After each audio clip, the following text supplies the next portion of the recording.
अस्सलाम वालेकुम स्टूडेंट्स, मैं हूं एहसान और आप लोग देख रहे हैं बायोलॉजी विद एहसान। और आज हमारा जो टॉपिक है वो थोड़ा सा सीरीज से हट के होने वाला है, बड़ा ही अलग एक टॉपिक है। और वो टॉपिक क्या है, कॉन्सेप्ट ऑफ जीन्स को लेकर कि जो जीन है, क्योंकि बायोलॉजी के अगर स्टूडेंट्स और उनको जीन का ही नहीं पता हो तो फिर क्या फ़ायदा उनके बायोलॉजी पढ़ने का और क्या फ़ायदा उनके बायो में आगे जाने का। तो बड़ा ही बेसिक टॉपिक है जीन कि जीन क्या है। जैसे हम जीन से पहले हमने डीएनए का जो एक सीरीज शुरू की है जिसमें हमने डीएनए का स्ट्रक्चर देख लिया, उसके बाद क्रोमोसोम का स्ट्रक्चर देख लिया, उसके बाद डीएनए की एप्लीकेशन वगैरह देख ली, सारी चीज़ें देख ली। तो उसी से रिलेटेड, डीएनए से ही रिलेटेड हमारे पास एक कॉन्सेप्ट है, वो है जीन। कि व्हाट इज जीन, जीन क्या है, क्या बना है, किस चीज़ को कहा जाता है, इसका अल्टरनेटिव फॉर्म और इससे रिलेटेड जो कॉन्सेप्ट्स हैं वो आज हम कोशिश करेंगे एक छोटे से इस लेक्चर में हम उसको अभी से ही डेवलप करने वो कॉन्सेप्ट्स अपने माइंड्स में, ताकि आगे जब हमारे पास वो वर्ड्स आएंगे या वो कॉन्सेप्ट थोड़ा सा टच होगा। क्योंकि जो जीन या इससे रिलेटेड कॉन्सेप्ट्स हैं वो बायो की हर जगह पे आप लोगों को टच होते हुए नजर आएंगे। तो आज हमने समझना है जीन को, और जीन से रिलेटेड जितने भी कॉन्सेप्ट्स हैं उन सबको हमने समझना है वन बाय वन। तो शुरू करते हैं। जो हमारा बेसिक क्वेश्चन है जिसकी वजह से हम ये टॉपिक जो है उस पर बोल रहे हैं वो क्या है, व्हाट इज जीन। हमारे पास सिंपल क्या है कि ये जो जीन है ये क्या बला, ठीक है। तो जीन को समझने से पहले हमें थोड़ा सा वो जो डीएनए है उसको रिकॉल करना है, जो क्रोमोसोम है उसको रिकॉल करना है। उसके बाद हमें जो जीन है उसके ऑटोमेटिकली समझ आ जाएगी। जीन में कोई मुश्किल या कोई रॉकेट साइंस नहीं है, बस इसमें थोड़ा सा ध्यान लगाना है और थोड़ा सा दिमाग लगाना है, जीन हमें समझ आ जाता है, ठीक है। तो देखो, सबसे पहले हमने बात की थी कि एक हमारे पास होता है क्रोमोसोम, ठीक है। उसके दो आर्म्स होते हैं, एक थोड़ा छोटा आर्म होगा और एक थोड़ा बड़ा आर्म होगा, बराबर भी हो सकते हैं, बहुत तरीके के हो सकते हैं। स्ट्रक्चर ऑफ क्रोमोसोम में इसको देख लेना। और ये जो बीच वाला है इसको कहते हैं सेंट्रोमियर, इसको क्या बोलते हैं, सेंट्रोमियर। ये थोड़ा सा मैं रिकॉल दे रहा हूँ, डायरेक्ट हम जीन को यहीं से समझेंगे। तो इसका जो शॉर्ट आर्म होता है उसको बोलते हैं पी आर्म, इसको क्या बोलते हैं, पी आर्म। और ये जो लॉन्ग आर्म होता है उसको बोलते हैं क्यू आर्म, इसको क्या बोलेंगे हम, क्यू आर्म। अब पी और क्यू क्यों, इससे रिलेटेड अब देखो जीन से रिलेटेड बहुत सारे कॉन्सेप्ट यहाँ से क्लियर होंगे। तो ये हमारे पास एक क्रोमोसोम है, ये क्या है, हमारे पास एक क्रोमोसोम है। तो अगर इस क्रोमोसोम की हम बात करें तो what is chromosome, basically chromosome एक डीएनए का सीक्वेंस है जो कि पूरा धागा है, और वो धागा उस क्रोमोसोम में लिपटा हुआ है। वही धागा ऑर्गेनाइज होकर उसने पूरा क्रोमोसोम का एक स्ट्रक्चर बनाया हुआ है। और उस धागे को हम क्या बोल रहे थे, ये जो धागा इसमें ऐसे लिपटा हुआ है इस पूरे क्रोमोसोम में, उसको हम क्या बोलते थे, उसको बोलते थे कि एक डीएनए है। ये क्या हमारे पास एक डीएनए है। And what is DNA, and what is DNA, DNA हमारे पास सीक्वेंस ऑफ न्यूक्लियोटाइड्स होता है। सीक्वेंस ऑफ क्या है, सीक्वेंस ऑफ न्यूक्लियोटाइड्स। तो न्यूक्लियोटाइड्स का एक सीक्वेंस है जिसमें बिलियन पेयर ऑफ न्यूक्लियोटाइड्स होते हैं एक डीएनए के अंदर, और वो एक धागा नमा स्ट्रक्चर बनाते हैं। उसको क्रोमेटिन क्रोमेटिन ऑर्गेनाइज होता है तो वो क्रोमोसोम बनता है।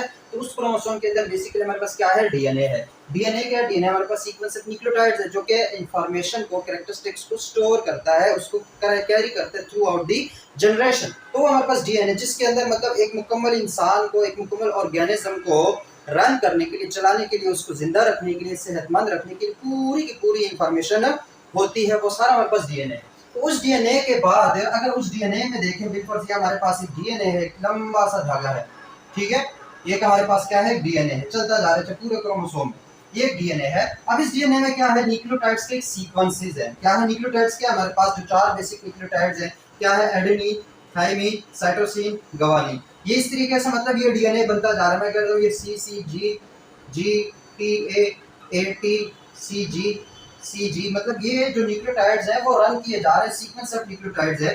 उसी की कॉम्प्लीमेंट्री क्या बनेगा हमारे पास, ए टी है, टी ए होगा, सी जी होगा, जी सी होगा, सी जी होगा, सी जी होगा, जी सी होगा। इस तरीके से हमारे पास ये कॉम्प्लीमेंट्री जो है वो रन कर रहे होंगे, ठीक है। ये जी सी। अब ये क्या है, सीक्वेंस ऑफ न्यूक्लियोटाइड्स है। क्या है हमारे पास, सीक्वेंस ऑफ न्यूक्लियोटाइड्स है। अब ये सीक्वेंस ऑफ न्यूक्लियोटाइड्स के मैं बिल्कुल डिटेल में नहीं जा रहा क्योंकि इसका हमने बहुत ही डिटेल में समझा था।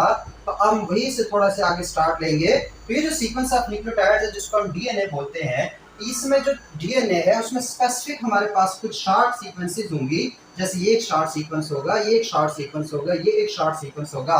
शॉर्ट सीक्वेंस ऑफ न्यूक्लियोटाइड्स होगा जो कि एक स्पेसिफिक प्रोटीन को कोड कर रहा होगा। क्या कर रहा होगा, स्पेसिफिक प्रोटीन को कोड कर रहा है। हम क्या कहते हैं कि जो डीएनए है उस डीएनए से हमारे पास आरएनए बनता है, और उस आरएनए से ट्रांसलेशन के बाद एक स्पेसिफिक प्रोटीन बनता है, चाहे वो स्ट्रक्चरल प्रोटीन हो, चाहे वो फंक्शनल प्रोटीन हो।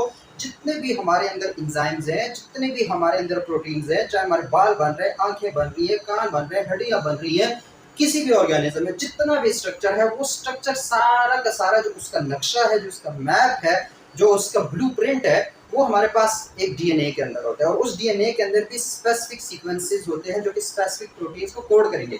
बिल्कुल मैं कहता हूँ यहाँ पे कि हमारे पास दिखता कोई इंजाइम ले लेते, कौन सा इंजाइम ले, कोई भी इंजाइम लेते, बिल्कुल कोई इंजाइम है, हमारे अंदर बहुत सारे इंजाइम है, उसमें से कोई भी इंजाइम है, वो इंजाइम उसका एक स्पेसिफिक कोड होगा, ठीक है। डीएनए के अंदर उस इंजाइम को बनाने के लिए एक स्पेसिफिक कोड होगा, एक स्पेसिफिक सीक्वेंस ऑफ न्यूक्लियोटाइड्स होंगे। जब वो वाले न्यूक्लियोटाइड्स ट्रांसलेट होंगे, पहले ट्रांसक्राइब होंगे, उनसे मैसेंजर आरएनए बनेगा। क्या बनेगा? Messenger RNA. ट्रांसलेशन ट्रांसक्रिप्शन की प्रोसेस में वो मैसेंजर आरएनए राइबोसोम्स की मदद से ट्रांसलेट होगा। क्या होगा? ट्रांसलेशन होगी, और ट्रांसलेशन के बाद हमारे पास वो एंजाइम बनता है, ठीक है। तो एंजाइम तो हमें दिख रहा है, वो चीज तो हमें दिख रही है, लेकिन उस एंजाइम को बनाने के लिए एक स्पेसिफिक कोड होता है हमारे किसके अंदर? डीएनए के अंदर, हमारे क्रोमोसोम के अंदर एक स्पेसिफिक सीक्वेंस ऑफ न्यूक्लियोटाइड्स होंगे कि जब वो सीक्वेंस ऑफ न्यूक्लियोटाइड क्या होंगे? ट्रांसक्रिप्ट होंगे या ट्रांसलेट होंगे, तो उससे वो स्पेसिफिक एंजाइम बनेगा, वो स्पेसिफिक स्ट्रक्चर बनेगा। तो वो जो स्पेसिफिक सीक्वेंस ऑफ न्यूक्लियोटाइड्स है डीएनए के अंदर, वो शॉर्ट सीक्वेंस है, उस सीक्वेंस को बोलते हैं जीन। उस सीक्वेंस को क्या बोलेंगे? शॉर्ट सीक्वेंस ऑफ न्यूक्लियोटाइड है, जिससे क्या होगा, जो कि हमारे पास कोई भी एंजाइम बनाता है, किसी भी एंजाइम के लिए, किसी स्पेसिफिक कैरेक्टर के लिए, किसी प्रोटीन के लिए हमारे पास specific short sequence of nucleotides होते हैं डीएनए के अंदर, उसको बोलते हैं जीन। क्या है? अभी बहुत बड़ा क्या है हमारे पास, बिल्कुल बहुत ज्यादा बिलियन पेयर्स ऑफ हमारे पास ये न्यूक्लियोटाइड्स का सीक्वेंस हमारे डीएनए के अंदर पड़ा हुआ है। उसके अंदर ये सीक्वेंस जो ATCGCCGGT, मतलब ये एक सीक्वेंस मैं इसको ले लेता हूँ, ये एक स्पेसिफिक सीक्वेंस है, एक शॉर्ट सीक्वेंस ऑफ न्यूक्लियोटाइड्स है। ये डीएनए के जीन का, डीएनए का ही पार्ट है, लेकिन एक डीएनए के अंदर बहुत सारे जीन हो सकते हैं, क्रोमोसोम के अंदर बहुत सारे जीन हो सकते हैं। तो वो जो शॉर्ट सीक्वेंस ऑफ न्यूक्लियोटाइड्स है, कि जब ये वाला हमारे पास न्यूक्लियोटाइड क्या होंगे? ट्रांसक्रिप्ट होंगे, फिर ट्रांसलेट होंगे, तो उसे एक स्पेसिफिक एंजाइम बनेगा। इसी तरीके से हमारा आई कलर है, क्या है हमारे पास? आई कलर है, या हमारी आंखें हैं। तो जो आंखें हैं, अब इस आंखों को बनाने के लिए स्पेसिफिक हमारे पास जीन्स होंगे। जब वो जीन्स ट्रांसलेट होते हैं तो हमारी आंखें बनती है। तो इट्स मीन कि जो हमारी आंखों के पीछे जो कोड है, जो उस आंखों को बनाता है, वो कोड हमारे पास कहाँ पड़ा हुआ है? कहाँ पड़ा हुआ है? वो हमारे पास डीएनए के अंदर पड़ा हुआ है। तो डीएनए के अंदर एक स्पेसिफिक कैरेक्टर के लिए जो स्पेसिफिक कोड होगा, जो सीक्वेंस ऑफ न्यूक्लियोटाइड्स होंगे, उसको हम कहेंगे जीन। उसको क्या कहेंगे? जीन। तो जब ये जीन की ये चीजें समझने के बाद जब डेफिनेशन पढ़ोगे, तो उसमें क्या है कि हमारे पास जीन क्या है? What is a gene? Gene is basically a short sequence of nucleotides inside a DNA which encodes for specific characters. Different definition है, specific enzyme भी हो सकते हैं, specific proteins भी हो सकते हैं, specific characters भी हो सकते हैं, specific traits भी हो सकता है, बहुत सारे। लेकिन क्या है बेसिकली, अगर हम इसको डिफाइन करना चाहें इन टर्म्स ऑफ स्ट्रक्चर, तो हमारे पास क्या है? शॉर्ट सीक्वेंस ऑफ न्यूक्लियोटाइड्स है। जीन क्या हमारे पास? शॉर्ट सीक्वेंस ऑफ न्यूक्लियोटाइड है। इसको थोड़ा सा अगर और समझते हैं, बिल्कुल हमारे पास ये डीएनए है, ये क्या हमारे पास? एक डीएनए है, इसके अंदर ये सारे हमारे पास शॉर्ट सीक्वेंसेस है, ये भी सीक्वेंस है, ये भी सीक्वेंस है। अब ये सारे मिलकर तो डीएनए बना रहे हैं। ये जो शॉर्ट सीक्वेंसेस है, ये जो थोड़े थोड़े से सीक्वेंसेस है जो स्पेसिफिक चीजों को बना रहे हैं, उनको बोलेंगे जीन। जैसे ये G1 हो गया, ये G2 हो गया, G3, G4, ये इस तरीके से। तो इस डीएनए के अंदर शॉर्ट जो हमारा ओवरऑल तो है वो सीक्वेंस ऑफ न्यूक्लियोटाइड्स ही, लेकिन उसमें से कुछ सीक्वेंसेस खास जो है वो हमारे पास क्या करते हैं? खास चीज को बनाते हैं। मतलब कुछ हमारे पास न्यूक्लियोटाइड्स के सीक्वेंसेस बालों को बनाएंगे, कुछ हड्डियों को बनाएंगे, कुछ स्किन कलर डिसाइड करेंगे, कुछ स्किन के टिश्यूज डिसाइड करेंगे, कुछ हमारे पास मैदा बनाएंगे, कुछ हमारे पास मुख्तलिफ ऑर्गन्स बनाएंगे, कुछ हमारे पास मुख्तलिफ जो इंजाइम्स हैं वो बनाते हैं। ये सारी चीज़ें जो है, इनका जो हमारे पास कोड है, वो जो हमारे पास डीएनए के अंदर इनका स्पेसिफिक पार्ट है, उनको बोलते हैं जीन। अब जीन स्पेसिफिक होता है उसके कैरेक्टर के हवाले से, क्योंकि हमारे पास अगर आंखें हैं या आंखों का कलर है, तो उसका जीन भी वहाँ पे स्पेसिफिक होगा। हर जीन उठ के आंखें नहीं बनाएगा, बल्कि आंखों के लिए स्पेसिफिक जीन होगा। इसी तरीके से हर जीन उठ के हमारा स्किन कलर नहीं डिसाइड करेगा, उसके लिए स्पेसिफिक जीन होता है हमारे डीएनए के अंदर। वो जो क्या होगा, वो हमारे पास रेगुलेट होगा, वो हमारे पास ट्रांसलेट होगा, एक्सप्रेस होगा वो जीन। उसके बाद हमारा जो स्किन कलर है वो डिसाइड होता है। अब ये तो हो गया थोड़ा बहुत जो इन्फॉर्मेशन थी कि हमारे पास जीन क्या है, ये हमारा बेसिक इन्फॉर्मेशन। उसके बाद हमने इसको मतलब थोड़ा सा वो डिफाइन कर दिया कि जीन क्या है, तो जीन की समझ आ गई होगी। अब हम थोड़ा सा इसके आगे चलते हैं, ठीक है। व्हाट इज जीन, वो तो हमें समझ आ गई कि specific short sequence of nucleotides है जो कि स्पेसिफिक कैरेक्टर को इनकोड करते हैं, उसको कहेंगे जीन। उसको क्या कहेंगे? जीन कहेंगे। तो इट्स मीन कि जीन जो है वो हमारे पास इस क्रोमोसोम के ऊपर पड़े हुए हैं। इस क्रोमोसोम के अंदर ही डीएनए है, और डीएनए के अंदर हमारे पास सीक्वेंस ऑफ न्यूक्लियोटाइड्स है जो स्पेसिफिक जीन्स कहलाएंगे। तो ये हमारे पास बिलफर्ज इसमें सारा हमारे पास क्या है? बेसिकली जीन्स है। क्या है बेसिकली हमारे पास जीन्स है। तो अगर मैं ह्यूमंस की बात करता हूँ, किसकी बात करता हूँ, ह्यूमंस की बात करता हूँ, इंसानों की बात करता हूँ, तो ह्यूमन जीनोम प्रोजेक्ट के मुताबिक, किसके मुताबिक, ह्यूमन जीनोम प्रोजेक्ट जो 2003 में कंप्लीट हो गया था, इसके ऊपर अलग से एक लेक्चर है ह्यूमन जीनोम प्रोजेक्ट। उसका काम क्या था, उसका काम यही था कि जो ह्यूमन के अंदर जो जीन्स हैं उनको स्टडी करना और उनको कि जितना भी ह्यूमन का जो जीनोम है उसको स्टडी करना कि कौन से कैरेक्टर के लिए, कौन से प्रोटीन के लिए, कौन सा ह्यूमन का जो जीन है वो इन्वॉल्व होता है, वो ह्यूमन जीनोम प्रोजेक्ट है। 2003 में ये कंप्लीट हुआ था और इसके मुताबिक हमारे पास जो ह्यूमन के अंदर है वो 20,000 टू 25,000 जीन्स हैं। क्या है हमारे पास, इंसानों के अंदर कितने जीन्स हैं, इंसान का जो हमारे पास डीएनए है, जो इनहेरिटेड इंफॉर्मेशन कैरिंग मटेरियल है, उसके अंदर जीन्स कितने हैं, 20,000 टू 25,000। तो उसके मुताबिक हमारे पास कितने जीन्स हुए हमारे अंदर, 20,000 टू 25,000। ये एमसीक्यू के लिए चीज कभी कभी आ जाती है, तो ये बात भी हो गई। अब उसके बाद हमने चलना है थोड़ा सा इससे रिलेटेड, जीन तो हमें समझ आ गई कि व्हाट इज जीन। अब जीन से रिलेटेड ही कुछ कॉन्सेप्ट्स है जिनको हमने क्लियर करना है। तो उसके लिए सबसे पहले देखो, एक हमारे पास जीन है, क्लियर हो गया। उसी से related the study of genes क्या है कि जब ये तो जीन्स है तो उन जीन्स को स्टडी करने वाले जो फील्ड है उस फील्ड को बोलते हैं जेनेटिक्स। उस फील्ड को क्या बोलेंगे हम, जेनेटिक्स। तो जेनेटिक्स क्या है हमारे पास, जेनेटिक्स बेसिकली हमारे पास वो फील्ड है, वो ब्रांच ऑफ बायोलॉजी है जो कि जीन्स को स्टडी करते हैं। किसको स्टडी करते हैं, जीन्स को स्टडी करते हैं, उसको बोलते हैं जेनेटिक्स। जैसे बायोलॉजी है, बायोलॉजी क्या है, लिविंग थिंग्स को स्टडी करना इस बायोलॉजी। फिर बायोलॉजी के अंदर भी वो वाली फील्ड, वो सब ब्रांच ऑफ बायोलॉजी जो कि जीन्स को स्टडी करती है उसको बोलते हैं जेनेटिक्स। क्या बोलते हैं, जेनेटिक्स। और जो बंदे, जिस तरह के आप स्टूडेंट्स हो, कोई हमारी तरह का कोई बंदा है वो सिर्फ जेनेटिक्स को पढ़ रहा है, जेनेटिक्स को समझ रहा है, तो उस बंदे को बोलते हैं the one who studies genetics is called geneticist. उसको क्या बोलते हैं, जेनेटिस्ट बोलते हैं। तो जेनेटिस्ट क्या होगा, वो बंदा होगा जो कि जेनेटिक्स पे काम कर रहा है। और जेनेटिक्स क्या है, जेनेटिक्स हमारे पास स्टडी ऑफ जीन्स है। स्टडी ऑफ क्या है, जीन्स है। तो यहीं से हम एक और चीज है जिसके बारे में हमने थोड़ा सा समझना है, ये कोई मतलब प्रॉपर क्लास नहीं है, इसमें हमें इंट्रोडक्टरीज को समझ लें कि जीन क्या है, जीनोम क्या है, कैरियोटाइप क्या है, ये सारी चीजें जो है जो जीन से रिलेटेड नाम है उनको समझना है। अगर इसकी हिस्ट्री की बात करते हैं तो देखो, जीन को सबसे पहले 1865 में ग्रेगर मेंडल ने क्या किया था, डिस्कवर किया था, उसको नाम दिया था एलिमेंटेंस का।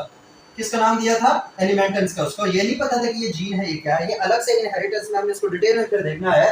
तो 1865 में मेंडल ने एलिमेंटेंस का नाम दिया था इन स्पेसिफिक ट्रेड्स को, कि ऐसी कोई चीजें हैं जो कि स्पेसिफिक ट्रेड को वो कंट्रोल कर रही होती हैं, तो उसको एलिमेंटेंस कह दिया था। 1909 में आके, कब, 1909 में आके विलियम ने, इसने विलियम जॉनसन जो है हमारे पास एक साइंटिस्ट था, उसने इसको नाम दिया था जीन का। किसका नाम दिया था, जीन का। तो वहां से ये वर्ड जो है जीन का वो आ गया। तो जीन को हम तो समझ आ गई। अब जीन से रिलेटेड देखो, इंसान की हम बात करते हैं, ज्यादा दूर नहीं जाएंगे।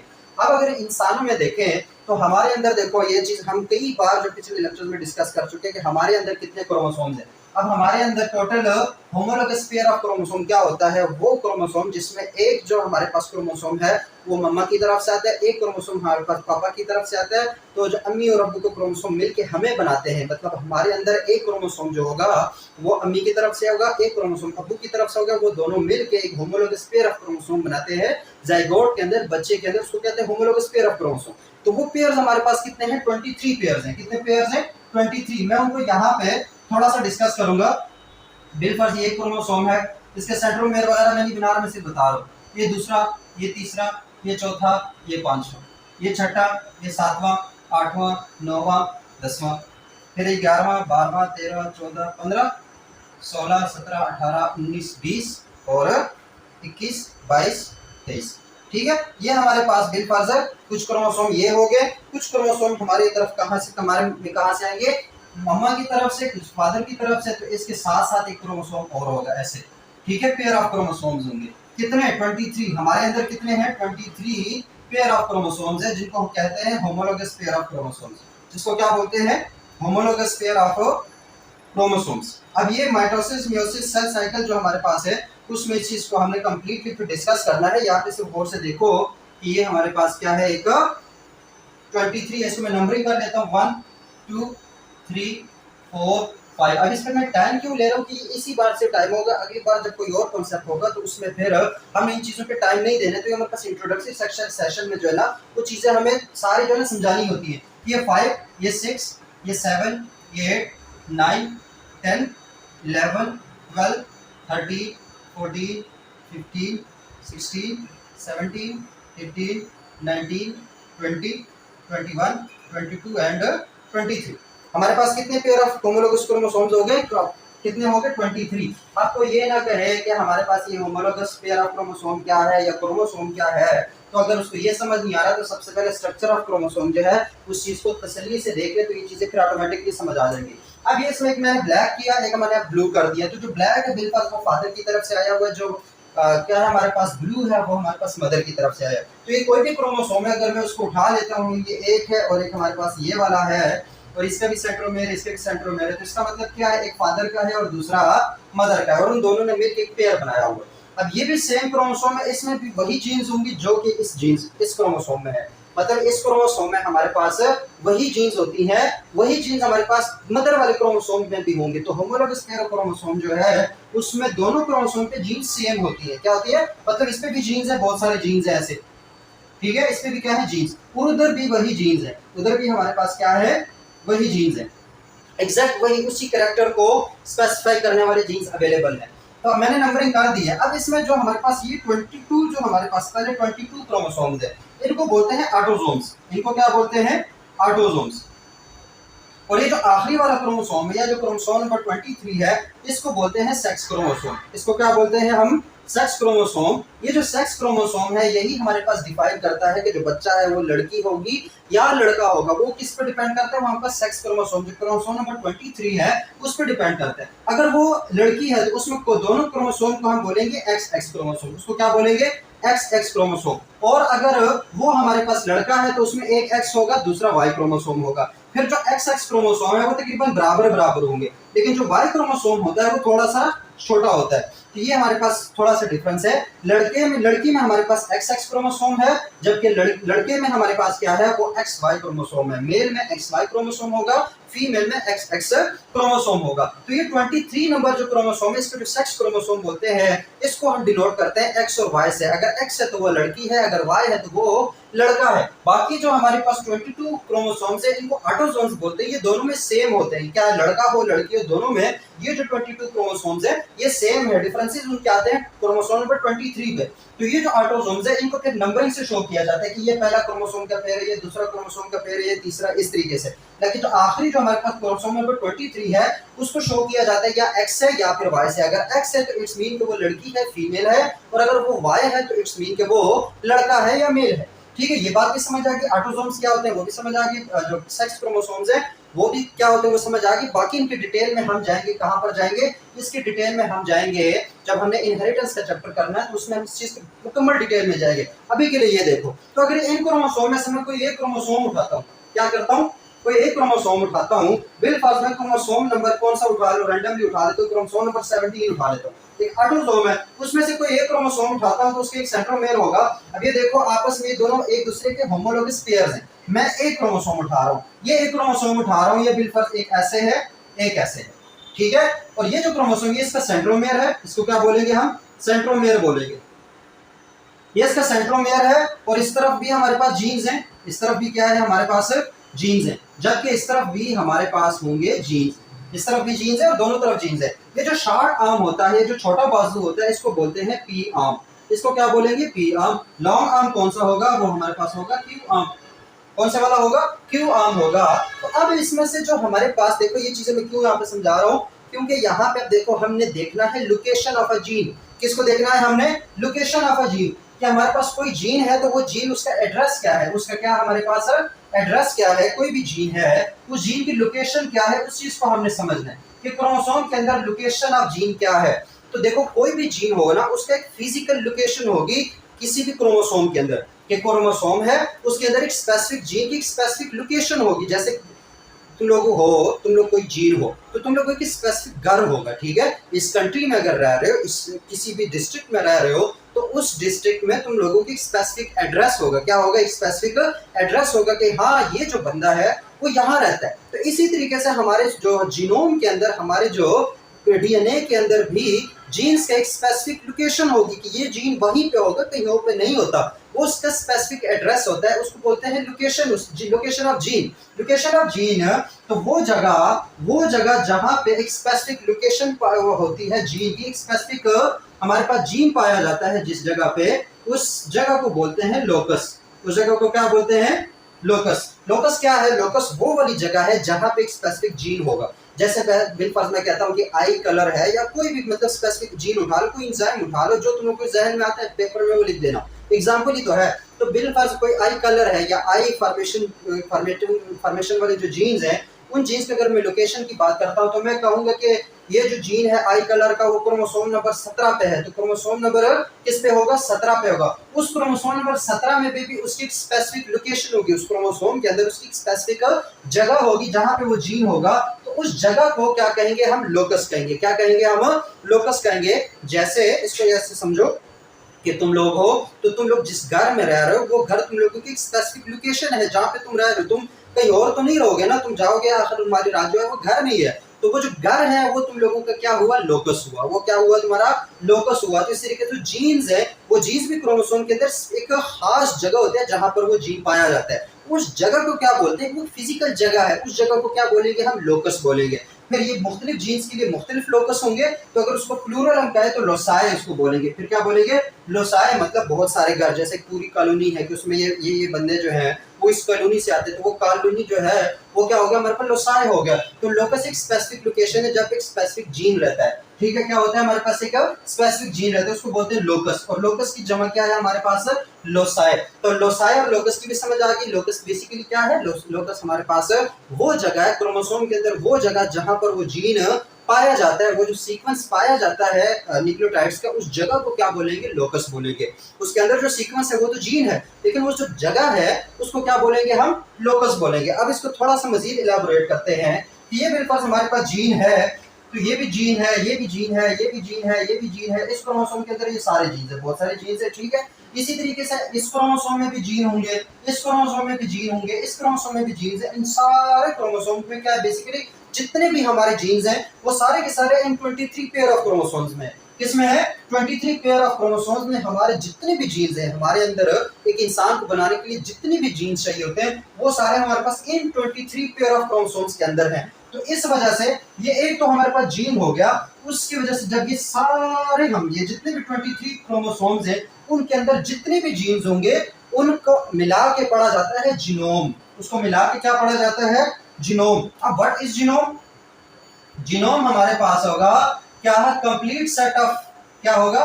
Complete set of genes. Complete set of genes in specific organism. In specific organism मतलब कोई भी स्पेसिफिक ऑर्गेनिज्म उठा लो, उसकी जितने भी जीन्स है, कंप्लीट सेट ऑफ जीन्स को हम क्या बोलेंगे? जीनोम बोलेंगे। तो यहाँ ये सारा हमारे पास ये सारे क्रोमोसोम मिलके इनके अंदर जितने भी हमारे पास जीन्स हैं, उन सबको मिला के क्या कहा जाएगा? जीनोम कहा जाएगा। क्या कहा जाएगा? तो जीन और जीनोम में फर्क आ गया। जीनोम क्या है? कंप्लीट सेट ऑफ क्या है? जीन्स है। कंप्लीट सेट ऑफ जीन्स है जो कि एक ऑर्गेनिज्म के अंदर होगा, उसको बोलते हैं जीनोम। जैसे ह्यूमन जीनोम प्रोजेक्ट, तो ह्यूमन जीनोम क्या होगा कि ह्यूमन के अंदर जितना भी जीनोम होगा, जितने भी हमारे पास एक इंसान के अंदर क्या होते हैं? जीन्स होते हैं, उन सारों को कलेक्टिवली क्या कहा जाएगा? जीनोम कहा जाएगा। क्या कहा जाएगा? जीनोम। और जीनोम को स्टडी करना वो क्या कहलाता है? जीनोमिक्स। जीनोम को स्टडी करना क्या कहलाएगा हमारे पास? जीनोमिक्स।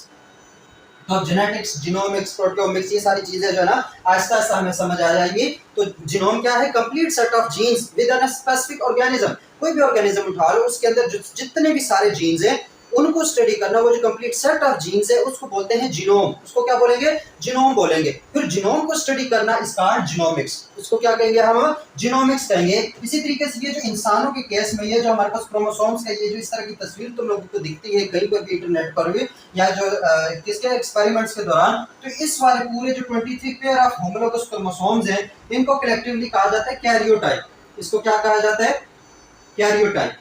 तो ये हमारे पास क्या है? कैरियोटाइप। कैरियोटाइप क्या है? जिसमें हमारे पास जितने भी क्रोमोसोम्स हैं उनको अलग करके बैंड्स की फॉर्म में जब उनको शो किया जाता है तो दैट इज अ कैरियोटाइप। और इसी के अंदर सारा जीनोम होता है, हर क्रोमोसोम के अंदर जीन्स होते हैं, उनकी स्पेसिफिक लोकेशन होती है जिनको कहते हैं लोकस, जिनको क्या बोलेंगे हम, लोकस। तो होप सो आप लोगों को जीन की भी समझ आ गई, उसके बाद जीनोम की भी समझ आ गई, जीनोमिक्स की भी समझ आ गई, लोकस क्या होता है उस चीज की भी समझ आ गई। अब थोड़ा सा जो है इसको थोड़ा सा और इलेबोरेट करना है, और वो इलेबोरेट क्या करना है कि हमने ये तो पता लगा लिया कि कोई भी जो जीन है वो हमारे पास होगा, कहाँ पे होगा, वो हमारे पास किसी ना किसी क्रोमोसोम के ऊपर होगा। किसके ऊपर होगा, किसी ना किसी क्रोमोसोम पे होगा, लेकिन उसका हमने एड्रेस कैसे लिखना है। ठीक है, जैसे कोई भी तुम लोगों का कोई भी घर है तो उसका एक स्पेसिफिक एड्रेस होगा, तुम लोगों की स्पेसिफिक एड्रेस होगा कि अच्छा ये बंदा फलानी जगह से आता है, ये बंदा फलाने गांव से आता है, ये बंदा फलाने शहर से आता है, ये बंदा इधर से आता है, ये उधर से, हर किसी के एक स्पेसिफिक एड्रेस है। तो इसी तरह से जीन के भी स्पेसिफिक एड्रेस जो है वो डिसाइड किया जाता है। उस प्रोसेस को बोलते हैं जीन मैपिंग। उस प्रोसेस को क्या बोलते हैं हम, जीन मैपिंग। अब जीन मैपिंग हमने थोड़ी सी समझी कि what is gene mapping. Gene mapping मैं क्या बता रहा हूँ, gene mapping is basically assigning a specific address to a gene। कोई भी जीन है उसके एक स्पेसिफिक एड्रेस का तयन करना, उसको डिसाइड करना। वो हमारे पास क्या है कि एक जीन है वो कौन से क्रोमोसोम पे होगा, क्रोमोसोम की किस पार्ट पे होगा, कहाँ पे होगा, ये सारा जो है ये उसका बेसिकली क्या है, एड्रेस पता करवाता है। तो वो एड्रेस करना, हमारे पास पता लगाना किसी के कौन सा जीन कहाँ रहता है, उस प्रोसेस को बोलते हैं जीन मैपिंग। इसको क्या बोलेंगे, जीन मैपिंग। तो जीन मैपिंग में बेसिकली काम इजी होता है। ठीक है, कोई भी मैं बिलफर्ज किसी जीन का मैं एड्रेस लिख लेता हूँ। अब मैं तुम लोगों के सामने बिलफर्ज लिखता हूँ 17q21। क्या लिखता हूँ, 17q21। अब मैं कहता हूँ कि ये जीन का एड्रेस है, ये क्या है, एक जीन मैप है, एक जीन का एड्रेस है। लेकिन यहाँ से तुम लोग क्या अंदाजा लगा सकोगे कि ये क्या चीज है। अब ये चीज हमारे पास काफी इंपॉर्टेंट है, ये जीन का एड्रेस है, लेकिन जैसे तुम लोगों को किसी बंदे के एड्रेस का पता चल गया तो अब तुम उस बंदे तक पहुंच सकते हो, क्योंकि because you have that address. लेकिन यहाँ पे तुम लोगों के पास एड्रेस है लेकिन उसको रीड करने नहीं आता कि यार ये लिखा क्या है। तो जीन मैपिंग में हमने जो सबसे इंपॉर्टेंट चीज समझनी है वो ये समझनी कि जो जीन का एड्रेस है वो रीड कैसे किया जाता है, वो रीड कैसे किया जाता है। तो उस चीज को आज हमने बेसिकली, जो हमारा बेसिक जो पर्पस ऑफ दिस लेक्चर था वो यही था कि जो जीन मैपिंग है वो कैसे होती है, उस चीज को समझना है। तो जीन मैपिंग में बिल्कुल सी मैंने लोगों के सामने एक एड्रेस लिख दिया जिसमें हमने 17q21 लिखा है। अब मतलब क्या है इसका, वन बाय वन इसकी तरफ आते हैं। जो सबसे पहले हमारे पास नंबर होता है, कौन सा वाला, सबसे पहला जो नंबर होता है, ये कोई भी एड्रेस है उसके जो सबसे पहला नंबर होगा वो होगा क्रोमोसोम का नंबर। वो क्या होगा हमारे पास, क्रोमोसोम का नंबर, क्रोमोसोम नंबर होगा। तो अगर यहाँ पर 17 लिखा है तो इट्स मीन कि हमारे जीनोम के अंदर क्रोमोसोम नंबर 17 जो है, जो 17 नंबर पे क्रोमोसोम है, वो उस चीज को शो कर रहा है कि ये जो जीन है ये पड़ा हुआ है हमारे जीनोम में क्रोमोसोम नंबर 17 के ऊपर। सो यहाँ पे 17 किस चीज को शो कर रहा है, 17 शो कर रहा है हमारे पास क्रोमोसोम नंबर को शो कर रहा है। किसको शो कर रहा है, क्रोमोसोम नंबर को शो कर रहा है। उसके बाद आगे आता है क्यू, या इस तरीके से ये भी हो सकता है जैसे मैं लिख लेता हूँ 15p11, 15p11। अभी आगे मैं इसको कॉम्प्लेक्स नहीं बना रहा, सिंपल ये लिख रहा हूँ 15p11। इसी तरह यहाँ पे 17q21। तो अब यहाँ पे देखो 17 का तो हमें पता चल गया, तो हमें 15 का भी पता चल जाएगा। पहला जो नंबर होता है वो हमारे पास क्रोमोसोम नंबर होता है, तो यहाँ पे 17 नंबर क्रोमोसोम है, यहाँ पे 15 नंबर क्रोमोसोम है। अगली बात देखो, या तो Q लिखा होगा या P लिखा होगा, ऐसा ही है। तो Q का क्या मतलब होगा कि जो क्रोमोसोम नंबर 17 है उसका भी जो लॉन्ग आर्म है, कौन सा, ये क्रोमोसोम नंबर 17 है बिल्कुल, तो इसका भी जो लंबे वाला हाथ है, ये जो Q आर्म है या जो लॉन्ग आर्म है, जो Q पार्ट है उसके ऊपर। तो अब ये देखो हम चीज को स्पेसिफिक किए जा रहे हैं। पहले हमने क्रोमोसोम नंबर डिसाइड कर लिया, क्या डिसाइड कर लिया, क्रोमोसोम नंबर डिसाइड कर लिया, क्रोमोसोम नंबर 17 था। उसके बाद डिसाइड ये भी हो गया कि हमारे पास Q आर्म पे है, ये जो सेंट्रोमियर है, उसके बाद जो लंबे वाला हाथ है, जो लंबे वाला पार्ट ऑफ क्रोमोसोम है उसके अंदर पड़ा हुआ है। तो Q किस चीज को शो कर रहा है, Q शो कर रहा है लॉन्ग आर्म को, किस चीज को, लॉन्ग आर्म ऑफ क्रोमोसोम। इसी तरीके से P किस चीज को शो करेगा, P शो करेगा शॉर्ट आर्म ऑफ क्रोमोसोम। तो शॉर्ट आर्म को P से डिनोट किया जाता है, जबकि Q को, लॉन्ग आर्म को Q से डिनोट किया जाता है। तो यहाँ पे Q है तो इट्स मीन कि ये लॉन्ग आर्म पे पड़ा हुआ है। तो क्रोमोसोम 17 भी हो गया। फिर ये भी डिसाइड होगा कि किस वाले आर्म पे पड़ा हुआ है, किस वाले पार्ट पे पड़ा हुआ है, क्रोमोसोम नंबर 17 के Q वाले पार्ट पे पड़ा हुआ है। ये बात भी हो गई। उसके बाद 2 और 1 किस चीज को शो कर रहा है, इसको 21 नहीं पढ़ना, ये हमारे पास 2 1 है, इसको 1 by 1 पढ़ना है। 17q21 अगर पॉइंट में भी आ सकता है, तो ये सारी चीजें समझो 2 1 है, 21 नहीं है। तो 2 किस चीज को शो कर रहा है, 1 किस चीज को शो कर रहा है, ये अलग अलग है। तो सबसे पहले हमने क्या करना है, पहले Q के बाद जो पहला वो आता है, इस चीज को समझो। ये बिलफर्ज हमारे पास एक क्रोमोसोम है। क्या है हमारे पास? एक क्रोमोसोम है। उस क्रोमोसोम के अंदर डिफरेंट रीजन होंगी। क्या होंगे?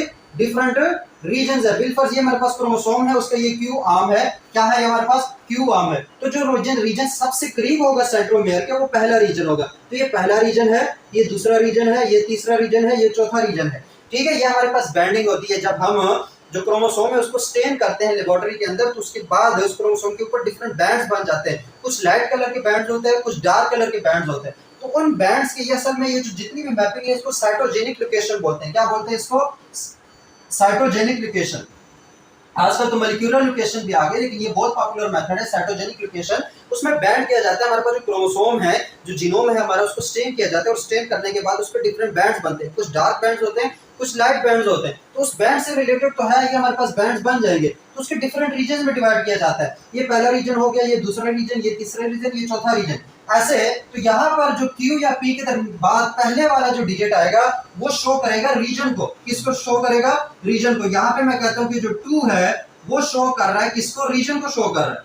अब 2 रीजन का मतलब क्या है कि ये पहला रीजन है, ये दूसरा रीजन है, ये तीसरा रीजन है, ये चौथा रीजन है। तो जो जीन है वो हमारे पास दूसरे रीजन के अंदर पड़ा हुआ है। किसके अंदर पड़ा हुआ है? ये जो दूसरा रीजन है, रीजन नंबर 2 है, उसके अंदर हमारा जीन पड़ा हुआ है। तो इट्स मीन कि ये हमारे पास रीजन का भी तयन हो गया कि अच्छा यहाँ पर भी नहीं देखना, यहाँ पर भी नहीं देखना, रीजन नंबर 2 में देखना है।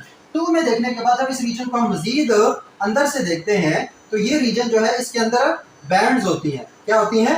बैंड्स होती है। ये तो रीजन डिसाइड हो गया ना, हर रीजन के अंदर भी कुछ बैंड्स होते हैं इस तरीके से, उनको बोलते हैं बैंड्स। अब ये रीजन में ये 1 2 3 4 5 बैंड्स। ठीक है, तो ये डिफरेंट कितने बैंड्स हो गए? 5 बैंड्स। तो 2 के बाद 2 रीजन के लिए जो अगला डिजिट है वो शो करता है हमारे पास यहाँ पर 1 है, तो 1 शो करेगा हमारे पास बैंड को। किसको शो करेगा? जो रीजन के अंदर जो उसके पार्ट्स होते हैं उनको कहते हैं बैंड। देखो, जो भी क्रोमोसोम है उसका अगर क्यू आर्म है या जो पी आर्म है, उसको पहले डिवाइड किया जाता है रीजन बेस। तो रीजन बेस 1 2 3 4 5 जो भी हमारे पास रीजन बनेंगे, उस रीजन बेस डिवाइड किया जाता है। फिर हर रीजन के अंदर बैंड्स होती है। क्या होती है? बैंड्स होती है कि ये एक रीजन, उसके अंदर भी बैंड्स होंगे, इसके अंदर भी बैंड्स है, इसके अंदर भी बैंड्स है। तो रीजन के बाद जो दूसरा डिजिट है हमारे पास, वो शो करेगा बैंड को। किसको शो करेगा? बैंड को शो करेगा। उसके बाद कभी कभी ये होता है कि बिलफर्ज यहाँ पे 1 है, तो 1 का मतलब कि ये वाला जो बैंड है, इसके अंदर हमारे पास क्या पड़ा हुआ है? वो जीन पड़ा हुआ है। ये वाला जो बैंड है, जो बैंड नंबर 1 है, उसमें हमारे पास क्या पड़ा हुआ है? जीन पड़ा हुआ है।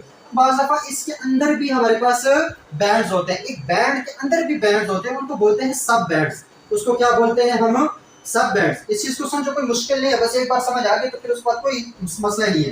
बैंड्स हैं, बैंड्स के अंदर सब बैंड्स होती है। सब बैंड्स क्या है? सब बैंड्स को जब हम शो करते हैं कि बिलफर्ज ये पहला बैंड है, उसके अंदर भी ये सब बैंड्स को मैं यहाँ पे लिख लेता हूँ कि ये इसके अंदर सब बैंड्स हैं 1 2 3 4। ठीक है, बैंड के अंदर सब बैंड्स हैं 1 2 3 4। तो अगर मैं यहाँ पे लिखता हूँ कि 17q21.2, क्या लिखता हूँ? 17q21.2। तो 0.2 का मतलब क्या होगा? जो सब बैंड है वो कौन से वाला है? वो बैंड नंबर 2 है। सब बैंड कौन सा है? 2। तो यहाँ पर देखो स्पेसिफिक लोकेशन पता चल जाती है सिर्फ इस नाम से, 17q21.2। इससे हमारे पास स्पेसिफिक जीन की लोकेशन का पता चल गया। कैसे पता चल गया? कि ये जो जीन है वो क्रोमोसोम नंबर 17 के ऊपर है। बात समझ आ गई? हमने क्रोमोसोम नंबर 17 निकाल लिया। क्रोमोसोम नंबर 17 की बात कहते हैं कि वो क्यू आर्म पर है, तो हमने लॉन्ग आर्म की तरफ जाना है। लॉन्ग आर्म को भी देख लिया। लॉन्ग आर्म के बाद वो कहते हैं कि वो रीजन नंबर 2 में है, तो हमने रीजन नंबर 2 को भी उठा लिया। रीजन नंबर 2 के बाद वो कहते हैं कि वो बैंड नंबर 1 में है, तो इट्स मीन कि वो जो रीजन के अंदर पहला बैंड है उसके अंदर है। फिर उस बैंड के बाद भी वो कहते हैं कि बैंड के अंदर भी जो सब बैंड नंबर 2 है, उसके अंदर हमारा जो जीन है वो पड़ा हुआ है। तो इसको कहते हैं जीन मैपिंग। इस प्रोसेस को क्या बोलते हैं? जीन मैपिंग, जिसमें हमने ये देखना है कि हमारा जो जीन है उसकी स्पेसिफिक लोकस है वो कहाँ पर है, उसको हमने उसका जो एड्रेस है वो कैसे रीड करना है। अब देखो यहाँ पर देखो बिलफर्ज इसमें 0.1 लिख देता हूँ, तो 15 क्या होगा? Chromosome number 15। पी क्या है? उसका शॉर्ट आर्म है। कौन सा है? Short arm. पी रीजन में भी देखो तो पहला रीजन, कौन सा रीजन? पहला रीजन, मतलब ये वाला यहाँ पे कोई रीजन होगा। पहले रीजन का भी पहला बैंड, पहले रीजन का भी पहला बैंड, और पहले बैंड का भी पहला सब बैंड। तो ये जो पॉइंट के बाद आता है उसको बोलते हैं सब बैंड। वो क्या होगा हमारे पास?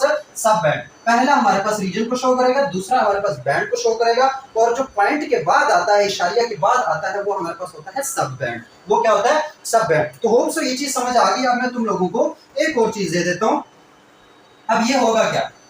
ठीक है, ये तो हमें समझ आ गई। अब फर्स्ट मैं लिखता हूँ यहाँ पे 5q 21.3। अब देखो यहाँ से देखो, अब आसानी से तुम लोग एक जीन की जो लोकेशन है वो पॉइंट आउट कर सकते हो, क्योंकि पहला डिजिट शो करेगा हमारे पास क्रोमोसोम नंबर 5 है, Q शो करेगा लॉन्ग आर्म को, 2 शो करेगा हमारे पास रीजन को, 1 शो करेगा हमारे पास किसी को बैंड को, और ये जो 3 है ये शो करेगा सब बैंड को। तो पहला क्या हुआ हमारे पास क्रोमोसोम नंबर हुआ, दूसरा उसका हो गया हमारे पास लॉन्ग आर्म हुआ, तीसरा हमारे पास हो गया रीजन, चौथा हमारे पास हो गया बैंड, और तीसरा आखिरी जो हमारे पास वो हुआ सब बैंड। वो क्या हुआ सब बैंड। तो ये चीजें जब समझ आए तो उसके बाद जीन की लोकेशन को समझना इजी हो जाता है। मेरे ढंग में ये मेरे लिए काफी मुश्किल था कि यार ये क्या चीज है, इसको कैसे समझें, लेकिन आप लोगों को इसी वजह से बता रहा हूँ क्योंकि ये काफी इंटरकनेक्टेड कॉन्सेप्ट्स होते हैं, तो इनको समझना काफी लाजमी हो जाता है। क्योंकि पहले एड्रेस पढ़ना आता है तो उसके बाद जाके उस बंदे से पूछताछ करोगे, उस बंदे के बारे में क्वालिटी जो है वो तभी ऐसे एक्सेस कर सकते हो जब वो बंदा तुम्हें मिलेगा। इसी तरीके के जीन को तुम लोगों ने पढ़ना है, एक जीन को स्टडी करना है, उस पर रिसर्च करनी है, तो सबसे पहले उस जीन को निकालोगे तो उसके बाद उस पर रिसर्च करोगे ना, ऐसे तो रिसर्च नहीं ना हो सकती। तो इट्स मीन कि पहले तो उसकी लोकेशन फाइंड आउट करो। लोकेशन फाइंड आउट होगी बिल्कुल, हमारे पास ह्यूमन जीनोम प्रोजेक्ट है, वहाँ पे हर जीन की इस तरीके से लोकेशन दी हुई है, इवन इंटरनेट पर सर्च मार लो तो पता भी चल जाएगा, वहाँ पे लोकेशन दी हुई है। तो ठीक है, तुम लोगों के जो सीक्वेंस जीन है उसकी लोकेशन मिल गई, लोकेशन रीड करना आएगी तो उसके बाद उस जीन को उठा पाओगे ना। तो पहले उस लोकेशन को रीड कर लिया, वो जो लोकस की लोकेशन है, जीन मैपिंग है वो आती है, जीन मैपिंग में लोकेशन है, लोकेशन को रीड कर लिया, तुम लोगों को पता चल गया कि कौन सा क्रोमोसोम उठाना है, कौन सा उसका रीजन देखना है, कौन सा उसका बैंड देखना है, कौन सा उसका सब बैंड देखना है, ये सारी चीजें पता में हो जाएगी। ये जो हमारे पास एड्रेस करने का तरीका होता है, ये होता है जब हम श्योर हो किसी जीन के बारे में कि हाँ यार ये जीन इधर ही है कहीं और नहीं है, तो ये जब मुकम्मल तौर पर तुम लोगों को यकीन हो तो फिर ये पॉइंट्स वाइज की सूरत में लिख सकते हो।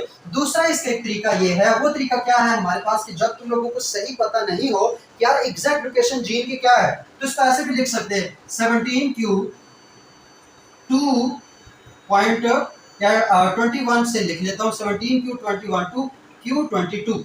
अब इसका मतलब क्या होगा, बाज़ दफा ये चीज जो जीन की लोकेशन है वो ऐसे लिखी होती है, तो इट्स मीन कि 17 नंबर क्रोमोसोम तो है कि मतलब जीन 17 क्रोमोसोम पर ही है। उसके बाद क्यू का भी कंफर्म है कि ये लॉन्ग आर्म पे ही है, लेकिन ये नहीं कंफर्म कि 2-1 है और 2-2 इसके बीच बीच के है, मतलब रीजन भी दोनों का सेम है कि जो रीजन नंबर 2 है वहीं पर है, लेकिन बैंड 1 है या बैंड 2 है, मतलब 1 और 2 के दरमियान कोई हमारे पास जो जीन है, जो स्पेसिफिक जीन है वो पड़ा हुआ है। मतलब एग्जैक्ट लोकेशन तो नहीं पता, लेकिन थोड़ा बहुत पता चल गया है कि क्रोमोसोम नंबर 17 पे लॉन्ग आर्म के ऊपर रीजन नंबर 2 में बैंड नंबर 1 और 2 के दरमियान कहीं पड़ा हुआ है। तो इसका मतलब क्या होगा कि यहाँ पे जब तुम लोगों की लोकेशन सही से पता नहीं हो तो तुम लोग इसको ऐसे लिख सकते हो कि 2-1 से 2-2 के दरमियान के है। और ये भी बता दूं कि अगर ये 2-1 है और ये 2-2 है तो अगर सेंट्रोमेयर के करीब कौन सा है, 1 वाला या 2 वाला, देखना कि सेंट्रोमेयर के करीब वो होगा जो, मतलब ये सेंट्रोमेयर है तो यहाँ से अगर क्यू आर्म है तो भी सेंट्रोमेयर के जो करीब वाला रीजन है उसको 1 लिखोगे और उसके ऊपर बाद में ऊपर जाओगे, या 1 2 3 4 5। इसी तरीके से पी आर्म पे भी ये पहला फिर दूसरा फिर तीसरा फिर चौथा, तो जो सेंट्रोमेयर के करीब रीजन होंगे उसको 1 से शुरू करना है, फिर ऊपर जाना है या नीचे जाना है। तो इस तरीके से हमारे पास यहाँ पर ये देखो रीजन तो हो गया, बैंड नंबर 1 है तो यहाँ पे बैंड नंबर 1 है, यहाँ पे बैंड नंबर 2 है। सेंट्रोमेयर के करीब कौन सा बैंड होगा, बैंड नंबर 1, क्योंकि वो 1 है सेंट्रोमेयर। अब ये भी एमसीक्यू आ सकता है कि which band is closer to centromere, वहां पे 4 ऑप्शन दिए होंगे जिसमें 3 गलत होंगे, एक इस तरीके से लिखा होगा कि 1 वाला या 2 वाला। तो तुम लोगों को पता होना चाहिए कि बैंड नंबर 1 जो है वो सेंट्रोमेयर के करीब होगा क्योंकि वो 1 है, 2 उसके दूर होगा। इस तरीके से अगर कोई लिखे कि 17q31 और 17q41 ऐसे कुछ लिखे, तो अब यहाँ पे देखो 1-1 तो वो बराबर है, Q भी ठीक है, लेकिन यहाँ पे रीजन नंबर 3 है, यहाँ पे रीजन नंबर 4 है, यहाँ पे क्या है रीजन नंबर 3, तो सेंट्रोमेयर के करीब ये होगा क्योंकि ये रीजन नंबर 3 है, ये यहाँ पर है, वो वाली लोकेशन यहाँ पर है, ये यहाँ पर है, तो करीब कौन सा होगा सेंट्रोमेयर के, रीजन नंबर 3। तो ये देखो ये रीजन नंबर 3 है और वो रीजन नंबर 4 है, तो यहाँ पे करीब कौन सा होगा, रीजन नंबर 3 वाला। तो इस चीज को गौर से देखो, अगर रीजन सेम हो तो उसके बाद फिर हमने देखना है बैंड्स को। लेकिन अब मैं बिल्कुल इसको ऐसे लिख देता हूँ 17q33 to 17q42। अब देखो अगर ऊपर वाले कॉन्सेप्ट के मुताबिक देखा जाए तो इसको अगर इसको इग्नोर कर दें तो ये 3 है ये 2 है, तो फिर तो हम कहेंगे कि ये सेंट्रोमेयर के करीब है, लेकिन ऐसा नहीं है क्योंकि अगर रीजन को देखें तो ये रीजन हमारे पास 3 है, ये रीजन हमारे पास 4 है, तो 3 जो है वो ज्यादा करीब होगा, ये 3 रीजन है ये 4 रीजन है, उसके अंदर सब बैंडिंग हुई है, तो उस 3 के अंदर भी ये जो तीसरा बैंड होगा वो यहाँ पे कहीं होगा, लेकिन वो फिर भी 2 के मुकाबले में, क्योंकि 2 किसका है, 4 का पार्ट है, तो उस 2 के मुकाबले में सेंट्रोमियर के करीब ये वाला ही है, क्योंकि रीजन 3 है। इस तरीके से हमारे पास P की सूरत में ये जो एमसीक्यूज है या जो कॉन्सेप्चुअल बातें हैं वो चीज़ों को समझना लाजमी है। और ये जो अब दरम्यान में ये जो तीर का निशान लगा के ये वाली बात, इसका मतलब क्या है, तुम लोग अनसर्टन हो, अभी इसके बारे में कंप्लीटली नहीं पता, लेकिन इतना पता है कि इस रीजन में आगे पीछे कहीं वो जीन पड़ा हुआ है। एक ये तरीका है, एक और तरीके से भी हम लिख सकते हैं जब हमें बिल्कुल अश्योरिटी ना हो कि कौन सी रीजन में है या कौन से हमारे पास बैंड में है, लेकिन इतना पता है कि वो हमारे पास है किसी क्रोमोसोम के ऊपर, तो उसको ऐसे भी लिख सकते हो, जैसे मैं कहता हूँ 17q सेंट, ऐसे भी इसका एड्रेस हो सकता है, और 17q टेर, ठीक है। तो ये दो भी एड्रेस, ये भी एड्रेसेस हैं, लेकिन ये क्या है, जब तुम लोगों को कंफर्म पता नहीं है, वहां पर पॉइंट की सूरत में भी, जब वो तीर की सूरत में भी, तो ये तो पता चल रहा था कि यार किसी सब बैंड में मसला आ रहा है या किसी बैंड में मसला आ रहा है। यहाँ पे तुम लोग कंफर्म हो आर्म तक, मतलब क्रोमोसोम नंबर 17 है और लॉन्ग आर्म है, यहाँ तक तो कंफर्म हो, आगे कंफर्म नहीं हो कि किस रीजन में है या किस बैंड में है, ये चीज कंफर्म नहीं है, तो वहां पे तुम लिखते हो सन या TER। अब सन का मतलब क्या होगा, ये सन होता है सेंट्रोमेयर, ये सन क्या होता है, सेंट्रोमेयर। तो यहाँ पे सेंट्रोमेयर का मतलब क्या है कि वो जो जीन है वो सेंट्रोमेयर के करीब करीब ही है। सन का मतलब क्या है कि सेंट्रोमेयर के नियर है, और TER होता है टर्मिनस के लिए, किसके लिए, टर्मिनस के लिए। टर्मिनस क्या होगा, टर्मिनल से है, ये पार्ट उसका टर्मिनल होता है, ये सेंट्रोमेयर है, ये टर्मिनल पार्ट है, तो TER का मतलब क्या होगा कि वो टर्मिनस के आगे पीछे कहीं है। क्या है, अब रीजन का नहीं पता, बैंड का नहीं पता, लेकिन इतना पता है कि वो अगर इधर है तो वो सन है, अगर वो इधर कहीं जीन पड़ा हुआ तो वो TER है, टर है। तो 17q टर का मतलब क्या होगा कि क्रोमोसोम नंबर 17 है, लॉन्ग आर्म है, लेकिन लॉन्ग आर्म के टर्मिनल सेक्शन पे देखना है कि जैसे ये क्यू आर्म है तो इसका ये टर्मिनल सेक्शन है, तो इस टर्मिनल सेक्शन के करीब करीब पे देखो तो वो जीन मिल जाएगा, इसका मतलब ये होगा। और 17q सन का मतलब क्या है, वो सन का मतलब सेंट्रोमियर, तो कहते हैं इस रीजन को कहीं देखो तो आगे पीछे ये जीन मिल जाएगा। ये भी जीन को एड्रेस करने के तरीकेकार है, लेकिन जब लोग अनश्योर हो कि चीज क्या है यार, रीजन क्या है या उसका हमारे पास बैंड क्या है, जब उस चीज के बारे में पता ना हो तो उसका सन या टर के फॉर्म में लिख सकते हो। वो बता दिए सन क्या होगा हमारे पास, सेंट्रोमियर के करीब, टर का मतलब होगा टर्मिनस के करीब, ठीक है, या सेंट्रोमियर से दूर। इस तरीके से अगर मैं लिखूं कि 15p सन, तो 15p सन का मतलब क्या होगा, क्रोमोसोम नंबर 15 है, आर्म नंबर P है, मतलब छोटा आर्म है, वो भी सेंट्रोमियर के करीब करीब रीजन में देखो। और अगर मैं लिखूं कि 1p टर, तो 1p टर का मतलब क्या होगा कि क्रोमोसोम नंबर 1 है, आर्म नंबर P है, और टर्मिनल सेक्शन पे उसके देखना है, किस पे देखना है, टर्मिनल सेक्शन पे देखना है। तो ये दो तीन तरीकों से जीन मैपिंग की जाती है। आप लोगों को जो जीन मैपिंग के तरीकाकार है वो भी समझ आ गए होंगे। उसके बाद एक कॉन्सेप्ट जो है वो जीन के अंदर रह जाता है, और वो बड़ा इजी सा कॉन्सेप्ट है, और वो कॉन्सेप्ट क्या है, अलील का कॉन्सेप्ट। किस चीज का कॉन्सेप्ट, अलील का कॉन्सेप्ट है कि व्हाट इज अलील। जीन का भी समझ आ गया, जीन मैपिंग की भी समझ आ गई, जीनोम क्या है, जेनेटिक्स क्या है, जीनोमिक्स है, सारी चीजें समझ आ गई। तो अलील क्या है, अब अलील कोई मुश्किल बात नहीं है, लेकिन इसको थोड़ा सा समझो, ठीक है। अलील कोई, इसमें कोई रॉकेट साइंस नहीं है, अगर जीन समझ आती है तो अलील का समझना कौन सी मुश्किल बात है, लेकिन इसको थोड़ा सा ध्यान से समझो। अलील क्या है, बिलफर्ज ये हमारे पास एक क्रोमोसोम है, ठीक है, और उस पर डिफरेंट लोकस है। लोकस का मतलब क्या होगा कि वहां पे स्पेसिफिक जीन्स पड़े हुए, और ये क्रोमोसोम आया हुआ है फादर की तरफ से, किसकी तरफ से, फादर। अब हमारे अंदर एक फादर का होगा, एक मदर का होगा, तो उसी का जो अकॉर्डिंग टू होगा वो हमारे पास क्या है, मदर का भी होगा। ये बिलफर्ज मदर का क्रोमोसोम है, उसके अंदर भी हमारे पास जीन्स होंगे, क्या होंगे, जीन्स होंगे, ठीक है। होमोलोगस पेयर ऑफ क्रोमोसोम्स हैं, फादर के ऊपर भी जीन्स है, मदर वाले क्रोमोसोम के ऊपर भी जीन्स है। तो अब इसके देखो अलील का कॉन्सेप्ट यहां से निकलता है, सेम क्रोमोसोम्स है, जो काम इस क्रोमोसोम की जीन ने करना है वही काम उस क्रोमोसोम की जीन ने भी करना है। इट्स मीन के बिलफर्ज मैं बोलता हूँ ये हमारे पास एक लोकस है, क्या है, हमारे पास एक लोकस है, और इस लोकस के ऊपर हमारे पास पड़ा हुआ है कोई भी बिलफर्ज आई कलर का जीन पड़ा हुआ है। किसका पड़ा हुआ है, आई कलर का जीन। यहाँ पे जीन है जो कि डिसाइड करेंगे कि हमारे आंखों का कलर क्या होगा। यहाँ पे कोई जीन है कि अगर वो एक्सप्रेस होगा तो वो ये डिसाइड करेगा कि हमारे आईज का कलर क्या होगा, ठीक है। ये बात भी समझ आ गई। उस आई कलर को हम क्या बोलेंगे, उसको बोलेंगे जीन को, जो स्पेसिफिक सीक्वेंस ऑफ न्यूक्लियोटाइड्स यहाँ पे छुपा बैठा है उसको बोलेंगे जीन, उसको क्या बोलेंगे, जीन। लेकिन इसी आई कलर के लिए, इसी आई कलर की कैरेक्टरिस्टिक्स को क्या करने के लिए, कंट्रोल करने के लिए मदर की भी उसी लोकेशन पे जहां पे फादर के क्रोमोसोम की लोकेशन है, मतलब ये बिल्कुल लोकस 8 इसको मैं क्या देता हूं, उसी लोकस 8 के ऊपर हमारे पास मदर वाला जो क्रोमोसोम है उसके अंदर भी एक जीन होगा।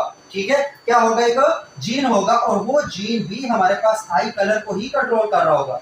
किसको कंट्रोल कर रहा होगा, आई कलर को कंट्रोल कर रहा होगा। तो ये भी जीन है, ये भी आइस को कंट्रोल, आइस के कलर को कंट्रोल कर रहा है उसी लोकस में जो कि होमोलॉगस पेयर ऑफ क्रोमोसोम है। कि अगर मदर में किस साइड पे देखते हैं, फादर में की केस में उसी साइड पे अगर हम देखेंगे तो वहां पर भी आइस को कंट्रोल करने के लिए, आइस कलर को कंट्रोल करने के लिए जीन पड़ा हुआ है। तो इट्स मीन कि हर इंसान के अंदर एक कैरेक्टर को, एक ट्रेट को कंट्रोल करने के लिए दो जीन पड़े होते हैं। कितने जीन पड़े हुए हैं, दो जीन पड़े हुए हैं। एक जीन ये है और एक जीन वो है, दोनों का काम सेम है। हो सकता है जब ये जीन जो फादर वाला जीन है वो एक्सप्रेस हो तो हमारे आइस का कलर क्या हो, ब्राउन हो, क्या हो, ब्राउन हो। और अगर मदर वाला एक्सप्रेस हो तो हमारी आइस का कलर ब्लैक हो सकता है ना। ये हम जेनेटिक्स में आ गए, ये चीज इनहेरिटेंस से रिलेटेड, यहाँ पे थोड़ा सा समझो बस।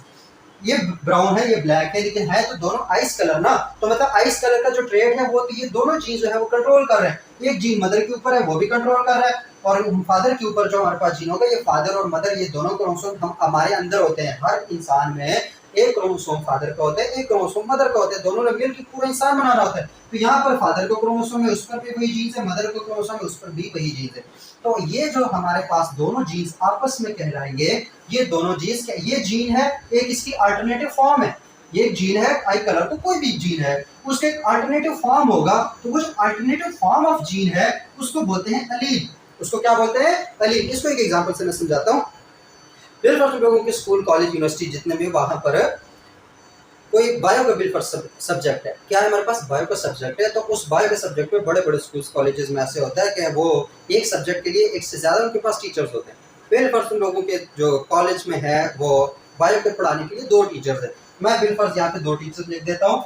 एक हमारे पास टीचर एक्स है, या इसको मैं टीचर अहमद लिख लेता हूँ। क्या लिख लेता हूँ, एक टीचर है सर अहमद, एक टीचर क्या है हमारे पास है, सर अहमद है। और एक टीचर हमारे पास, एक और टीचर है, उसको मैं लिख लेता हूँ सर का, लिख ले सर अली लिख देते हैं। ठीक है, एक टीचर हमारे पास सर अहमद है, एक टीचर हमारे पास सर अली है। दोनों का काम क्या है, दोनों हमारे पास बायो के टीचर है। दोनों किस चीज के टीचर है, बायो के टीचर है। दोनों का काम है बायो पढ़ाना। दोनों का काम क्या होगा, दोनों एक ही स्कूल के हैं या एक ही कॉलेज के। ये दोनों टीचर्स हमारे पास बिल्कुल किसी कॉलेज के, किसी एक ही कॉलेज के अंदर ये दोनों टीचर्स काम कर रहे हैं। दोनों का काम है बायो पढ़ाना। लेकिन आप लोगों के केस में बिलफर्ज सर अहमद बायो पढ़ा रहे हैं। कौन पढ़ा रहे हैं, सर अहमद बायो पढ़ा रहे हैं। तो इट्स मीन आप लोगों के केस में सर अहमद एक्सप्रेस हो गए। ये भी जीन है, ये भी जीन है। दोनों जो है ना वो सेम कैरेक्टर को क्या कर रहे हैं, एक्सप्रेस कर रहे हैं, सेम कैरेक्टर को कंट्रोल कर रहे हैं। लेकिन आप लोगों के केस में क्या हुआ कि सर अहमद आप लोगों को मिल गए, तो वो आप लोगों को क्या पढ़ा रहे हैं, वो आप लोगों को पढ़ा रहे हैं बायोलॉजी। तो इसका मतलब क्या है कि अगर सर अहमद ना एक्सप्रेस होते तो कौन आपको मिलते, क्या मिलते आपको, सर अली मिलते। अब देखो काम दोनों का क्या है, बायो पढ़ाना। सर अहमद भी बायो पढ़ाते हैं, सर अली भी बायो पढ़ाते हैं। हो सकता है सर अहमद का मेथड और हो, सर अली का मेथड थोड़ा सा और हो, लेकिन बेसिक काम दोनों का क्या है, बेसिक काम दोनों का है बायो को पढ़ाना, टॉपिक्स को समझाना। लेकिन यहाँ पे क्या हुआ कि आपके कॉलेज वालों के पास, आप लोगों के प्रिंसिपल के पास एक बायो के सब्जेक्ट को पढ़ाने के लिए अल्टरनेटिव टीचर मौजूद है। एक सर अहमद है, एक उन्हीं का अल्टरनेटिव है हमारे पास सर अली। दोनों क्या कर सकते हैं, दोनों बायो पढ़ा सकते हैं। तो उनके पास सर अहमद भी मौजूद है, सर अली भी मौजूद है। और ये सर अहमद और सर अली, ये जो टीचर 1 और टीचर 2 हैं, ये दोनों आपस में एक दूसरे के क्या हैं, अलील हैं। ये जो सर अहमद और सर अली हैं, ये आपस में एक दूसरे के क्या होंगे, अलील होंगे। तो अलील क्या है, अल्टरनेटिव फॉर्म ऑफ जीन है। यहाँ पर क्या होगा कि अगर सर अहमद एक्सप्रेस नहीं होते तो आप लोगों को पढ़ाएंगे सर अली, अगर सर अली एक्सप्रेस नहीं होते तो आप लोगों को पढ़ाएंगे सर अहमद। ठीक है, दोनों एक्सप्रेस नहीं होते, वो एक अलग से रेयर केस में आ जाता है जिसमें रिसेसिव अलील का सीन सारा शुरू हो जाता है। वो बहुत मजे का टॉपिक है, वो अलग से, वो जेनेटिक्स से रिलेटेड है। ठीक है, यहाँ पर हमने अलील को थोड़ा बहुत समझना है। तो अलील समझ आ गई, अलील is alternative form of gene. कि एक हमारा आप लोगों का जो जीनोम है उसके अंदर क्रोमोसोम्स होते हैं पेयर की फॉर्म में। एक पेयर को बोलते हैं होमोलोगस पेयर। उस पेयर के अंदर एक क्रोमोसोम फादर का होता है, एक क्रोमोसोम मदर की तरफ से आते हैं। दोनों ने मिलकर आपको वो क्रोमोसोम बनाना है। उसमें फादर के क्रोमोसोम के ऊपर भी उस आई कलर को, उस स्पेसिफिक ट्रेट को कंट्रोल करने के लिए जीन्स है। एग्जैक्टली उसी लोकेशन में आपका जो मदर वाला क्रोमोसोम है उसके ऊपर भी जीन्स है। हो सकता है फादर वाला जो जीन है वो आइस कलर ब्लैक कर दे, जो मदर वाला जीन है वो आइस कलर ब्राउन कर दे, या जो भी यहाँ पे मैंने पढ़ा दिया वो। थोड़ी बहुत चेंजिंग आ सकती है, लेकिन बेसिकली है तो वो आई कलर को कंट्रोल करने वाला ना। तो ये जो अल्टरनेटिव फॉर्म ऑफ जीन है कि एक हमारे पास फादर के ऊपर है, एक हमारे पास मदर के ऊपर है, दोनों ही जीन्स, ये भी जीन है, ये भी जीन है, ठीक है।